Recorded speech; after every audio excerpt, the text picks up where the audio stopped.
குறள் 385. இயற்றலும் ஈட்டலுங் காத்தலும் காத்த வகுத்தலும் வல்ல தரசு. பொருள்: ஒரு சிறந்த அரசன். இயற்றல் நாட்டிற்கு வருவாய் உருவாக்க வேண்டும். ஈட்டல் செல்வத்தை சேர்க்க வேண்டும். காத்தல் சேர்த்த செல்வத்தை பாதுகாக்க வேண்டும். வகுத்தல் அந்தச் செல்வத்தை முறையாக பகிர்ந்து பயன்படுத்த வேண்டும்.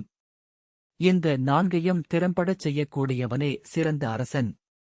ஒரு நாட்டின் பொருளாதார சுழற்சி. வள்ளுவர் கூறும் வரிசையை கவனியுங்கள். உருவாக்கு, ஈட்டு, காப்பாற்று, சரியாகப் பகிர். இதில் ஒரு கட்டம் தவறினாலும் பொருளாதாரம் பாதிக்கப்படும். வருவாய் இல்லையெனில் செல்வம் இல்லை. செல்வத்தை பாதுகாக்காவிட்டால் இழப்பு. சரியாகப் பகிராவிட்டால் சமத்துவமின்மை. இன்றைய காலத்திற்கான பொருள்.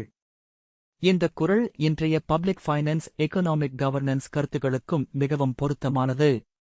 உற்பத்தி மற்றும் பொருளாதார வளர்ச்சி, வருவாய் மற்றும் வள உருவாக்கம், நிதி பாதுகாப்பு, கல்வி, சுகாதாரம், கட்டமைப்பு போன்றவற்றில் பொது செலவினம்.